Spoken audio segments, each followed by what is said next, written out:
Some motel rooms aren't rented. They're inherited. This story isn't something I read in a book or heard from a friend of a friend. This is what happened to me. I was driving cross-country, chasing a deadline for a job I didn't even like. The rain started just after sunset, a light drizzle at first, but it quickly turned into a relentless downpour.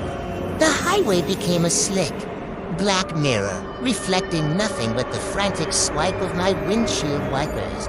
My eyelids felt like lead weights. Every few minutes, I'd jerk awake, realizing my car had drifted a little too close to the shoulder. My phone, my only link to civilization, was clinging to life at 2% battery. The GPS was already dead. I knew I had to stop. Pushing through the storm would be a stupid, final mistake. Just as that thought crossed my mind, a dim, sickly glow broke through the sheets of rain. It was a neon sign, half its letters dark, flickering the word vacancy into the stormy night. The motel attached to it looked like something forgotten by time. It was a low, single-story building with a flat roof. The kind of place you see in old movies right before something terrible happens. But I was exhausted, desperate, and had no other choice. Pulling into the gravel lot, my tires crunched loud enough to be heard over the storm or to the front office, and a little bell announced my arrival with a dull, tired chime. The air inside was thick with the smell of dust and stale coffee. Behind the counter stood a man who seemed as old and neglected as the motel itself. He was unnaturally still. He didn't say hello, didn't ask if he could help me. He just watched. Finally, after a silence that stretched into discomfort, he spoke. His voice was a dry rasp, like stones scraping together. Just one night. I nodded, my own voice barely a whisper. He slid a tarnished brass key across the counter, attached to a large plastic tag with the number 12 etched into it. As I reached for it, he leaned forward slightly, his gaze never leaving mine. If you hear water running in the bathroom, don't open the door. He offered no explanation. I was too tired to question it, chalking it up to a strange local quirk or a plumbing issue. I just wanted to sleep.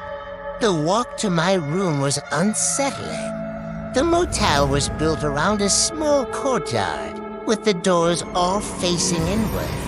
The paint on the walls was peeling in long, curling strips. The lights overhead were dim, casting long, distorted shadows that seemed to dance at the edge of my vision. I noticed that the numbers on some of the doors were scratched out, leaving behind ugly, gouged wood. My key slid into the lock of room 12 with a grating sound. The moment I stepped inside, a chill hit me that had nothing to do with the storm outside. It was a deep, penetrating cold that seemed to emanate from the walls themselves. The room was sparse. A bed, a small table, a single chair. The bedspread was pulled tight, but I could see the impression of a body still faintly outlined on the mattress, as if someone had just gotten up. The television was an old boxy model, its plug lying coiled on the floor beside it, and the bathroom door. It was already closed. A strange, prickling sensation ran up my spine, the unmistakable feeling of being watched. I checked the flimsy lock on the main door twice before finally collapsing onto the bed, too exhausted to even take my shoes off. Sleep didn't come easy. The silence in the room was unnatural, deeper than just the absence of noise. It felt heavy, oppressive. The storm outside had quieted to a distant rumble, but inside, there was nothing. I must have drifted off at some point because I woke with a sudden, heart-pounding jolt.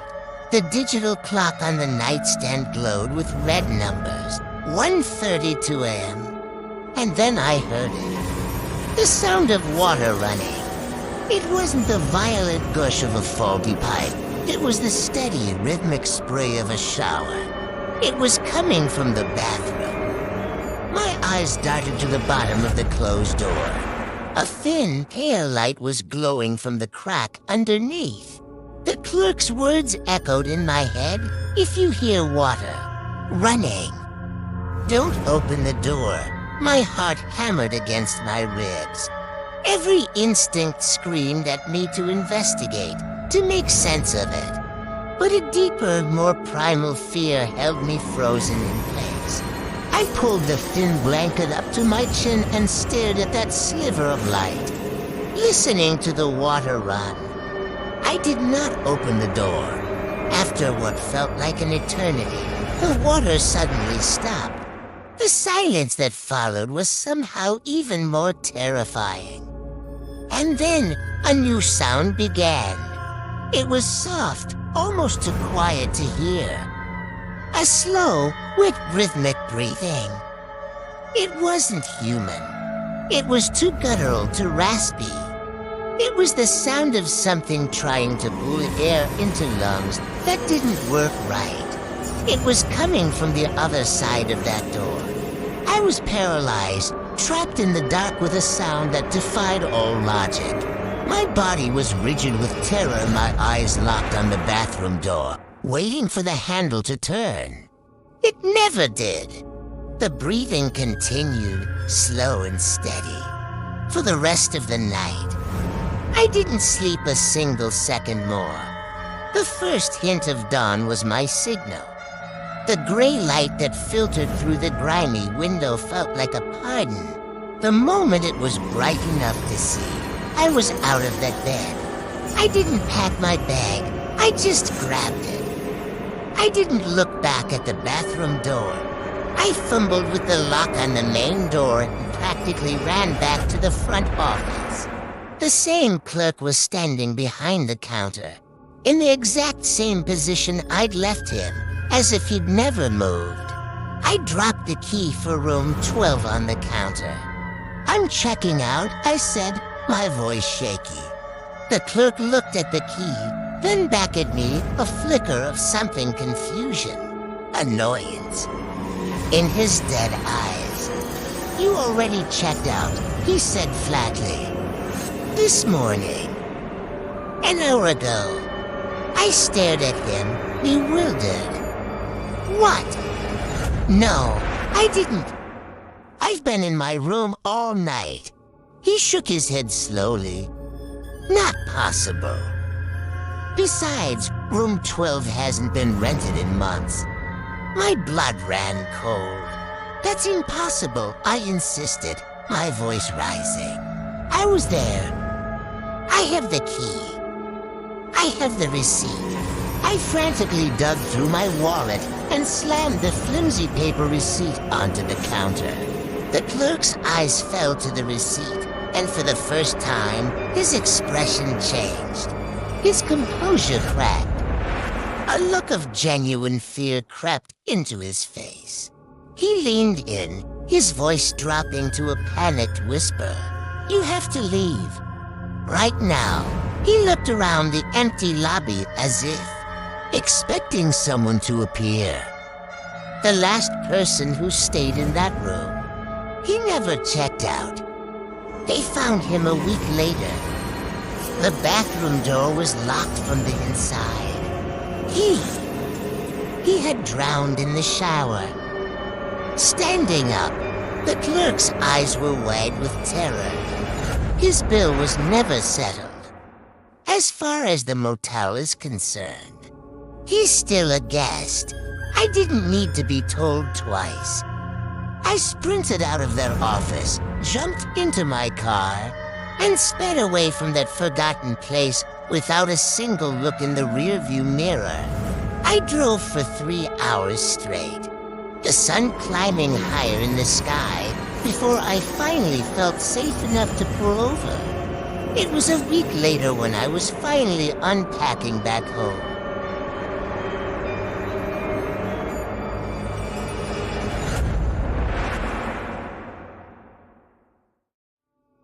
think had bled through from the back, or maybe it had just appeared. Stay in motels anymore.